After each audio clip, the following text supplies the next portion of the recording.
Let's be real. When you hear the name Michael Phelps, what's the first thing that pops into your head? Gold medals, right? Stacks of them. 23 Olympic golds, to be exact. The most decorated Olympian of all time. But the story behind the medals, well, that's something else entirely. It's a story of struggle, of doubt, and ultimately of redemption. So let's dive in, beyond the black line. And get this, that quote? That wasn't some rival swimmer trash-talking him. Nope, that was his 6th grade English teacher. Right from the beginning, Michael Phelps wasn't just racing against other swimmers. He was fighting against this crushing idea that he just wasn't good enough. This one sentence spoken to him as a kid pretty much sets the stage for everything that followed. So how does a kid who's told he'll never amount to anything become, well, Michael Phelps?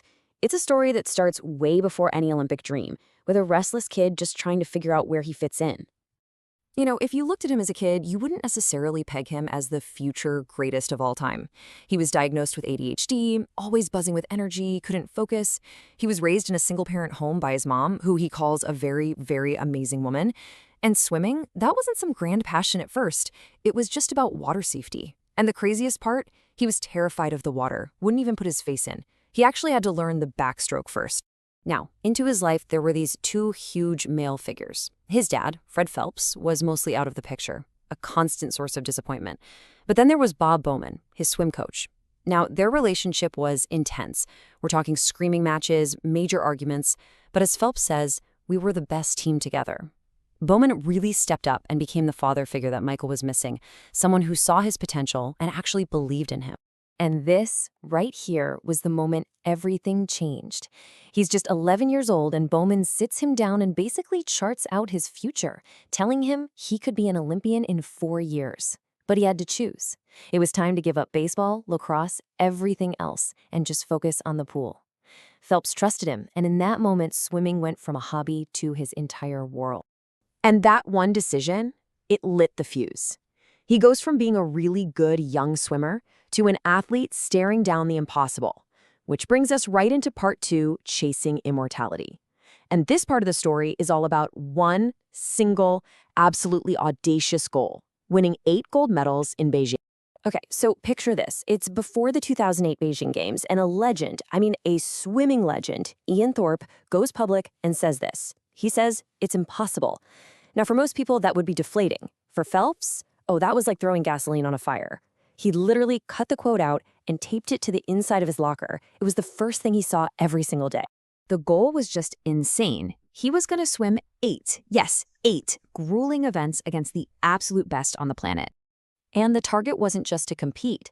It was to win 8 gold medals, to completely obliterate Mark Spitz's iconic record from 1972. And get this, along the way, in his pursuit of those 8 gold, he also managed to shatter 7 world records. It was just completely superhuman. There's no other word for it. But you know how these stories go, right? The whole thing, this whole historic mission, it all came down to a single race, the 100-meter butterfly. And for a heart-stopping second, it looked like it was all over. He was trailing his rival the entire time. So how in the world did he pull it off? It was so unbelievably close, the other team actually filed a protest. And yeah, if you watch the replay, the other guy's hand does get to the wall first. But here's the thing. He was just kind of gliding in, gently touching the pad. Phelps, he was lunging, taking one last powerful half-stroke and pushing the pad with force. And that force is what triggers the timer just a fraction of a second sooner. It's a tiny, almost invisible detail. The difference? 0.01 seconds. 1/100th of a second. You can't even blink that fast. The dream of 8 gold medals was saved by literally the smallest possible measurement in this sport. Just incredible. So he did it. He climbed Mount Everest. But what happens when you're standing at the very top of the world? There's nowhere else to go but down. And that's where the story takes a dark turn, into the crushing weight of all that gold. This is the question that just consumed him. You achieve your absolute lifetime goal, then what? What do you do the next day? He'd done the impossible, and suddenly he had no North Star. He said flat out, I don't want to be in the sports. He was completely lost. And this created this wild disconnect, On the outside, he was America's golden boy. Commercials, fame, the whole shebang. But behind the scenes, he was just running away from it all. He'd just up and go to Vegas, anything to avoid looking at a pool. And that led to some really public mistakes, like that infamous photo and a DUI, that started to crack that perfect public image. And this wasn't just one bad day. It was this slow, grinding downward spiral. First, the photo in 2009. Then he goes to London in 2012, just going through the motions, totally unmotivated. But the floor completely fell out in 2014 with that second DUI. And for 5 days after that, he just locked himself away from the world, didn't eat, didn't talk to anyone. And in his own words, this is how dark it got.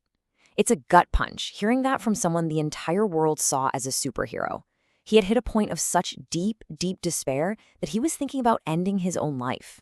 The weight of all that gold had become completely unbearable. But sometimes you have to hit the absolute bottom before you can start to climb back up.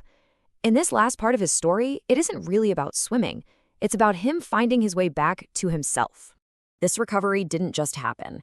It was a series of very deliberate, very hard choices. That second DUI, that was the final alarm bell. He checked himself into rehab, a 45-day program, totally cut off. And he said it was absolutely terrifying. But a few days in, something just clicked. He finally let that guard down and admitted he couldn't do it alone. And a huge piece of that healing puzzle came from a place he never expected. His therapist suggested he invite his estranged father to a family week at the treatment center. He fully expected to be let down again, but his dad actually came. And for the first time, they talked. They really talked, hashing out 20 years of hurt. Phelps said, "My father's becoming my friend again." It was the peace he'd been searching for his entire life. So when he decided to come back for one more Olympics in Rio, it was completely different. It wasn't about the medals anymore. He always said he didn't want to be the next Mark Spitz. He wanted to be the first Michael Phelps. Well, this was his chance to finally figure out what that really meant, and to end his career on his terms with no regrets.